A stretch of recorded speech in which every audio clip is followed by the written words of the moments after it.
इंसान की सफलता की कहानी सिर्फ उसकी मेहनत नहीं, बल्कि उसकी हिम्मत और लगातार कोशिशों का परिणाम होती है। केरल के कोझिकोड में जन्मे एमपी अहमद की ज़िंदगी में भी असफलताएं आई, लेकिन उन्होंने हार मानने की जगह अपने सपनों को पंख दिए। शुरुआती 2 कारोबारों में विफलता और 17 लाख का नुकसान होने के बावजूद उन्होंने 53,000 करोड़ की रुपए का साम्राज्य खड़ा कर दिया। यह कहानी है मालाबार गोल्ड्स एंड डायमंड के संस्थापक एमपी अहमद की।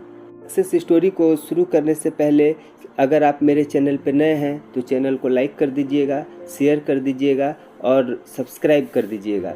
अगर ये कहानी आपको अच्छी लगे तो आप अपने दोस्तों के बीच में भी शेयर कर दीजिएगा। तो चलिए हम लोग इस सक्सेस स्टोरी को शुरुआत करते हैं। उड़ान तो भरना है चाहे कई बार गिरना पड़े, सपनों को पूरा करना है चाहे खुद से भी लड़ना पड़े। ये बातें भी एमपी अहमद पे सटीक बैठती है। अहमद की पहली कोशिश तब नाकाम रही जब उन्होंने 17 साल की उम्र में एग्रो प्रोडक्ट बेचना शुरू कर दिया था, लेकिन असफलताओं के बावजूद उन्होंने हार नहीं मानी। 23 की उम्र में उनके पिता का निधन हो गया और एक बड़े परिवार की जिम्मेदारी आ गई। परिवार में माँ और 5 बहनें थीं। जिम्मेदारी के बोझ तले अहमद ने 24 साल की उम्र में फिर कुछ नया करने का फैसला लिया। एक सिंगल टिकट ट्रेन यात्रा के जरिए केरल से कालीकट शहर का रुख किया और मसालों और कोपरा का व्यापार शुरू किया। वह इस बार इलायची, काली मिर्च और नारियल जैसे मसालों का कारोबार कर रहे थे। उन्हें लगा कि यह कारोबार सफल होगा, लेकिन बाजार में पहले से कई खिलाड़ी मौजूद थे। नतीजन उन्हें 17 लाख रुपए का भारी नुकसान हुआ और फिर कारोबार बंद करना पड़ा। परिवार को बचाने के लिए कुछ ठोस करना था। अहमद ने नए सिरे से बाजार का अध्ययन किया और एक महत्वपूर्ण बात नोटिस की। विपदा में अवसर की तलाश की।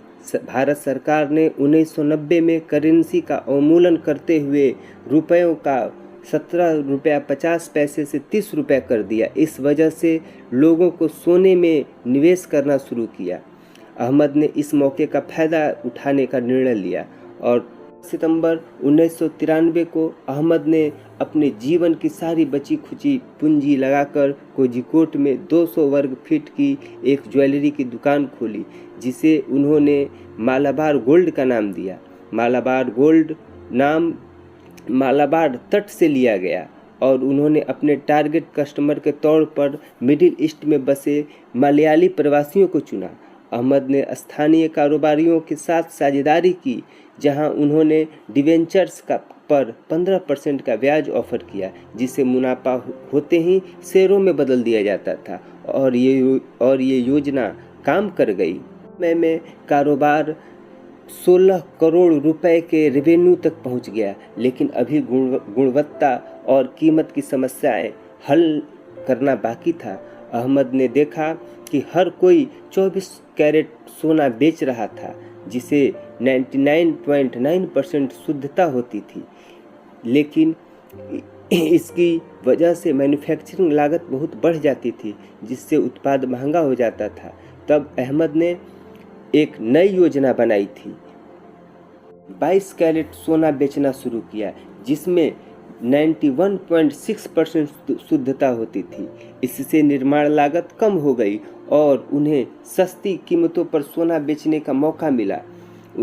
उन्होंने हर भारतीय शहर में एक समान कीमत पर 100% BIS हॉलमार्क सोना बेचना शुरू किया, जिसमें सोने की शुद्धता की जांच के लिए कैरेट चेक एनालाइजर का उपयोग होता था। 2005 तक यह कंपनी 500 करोड़ रुपए के राजस्व तक पहुंच चुकी थी और गोल्ड का 40% व्यापार मिडिल ईस्ट से आ रहा था, लेकिन वहां कोई स्टोर नहीं था। 2008 में कंपनी ने UAE में अपना पहला और कुल मिलाकर 20वां स्टोर खोला। 2012 तक कंपनी ने हीरे बेचने शुरू कर दिए और इसका नाम बदलकर इस बार मालाबार गोल्ड एंड डायमंड्स कर दिया गया।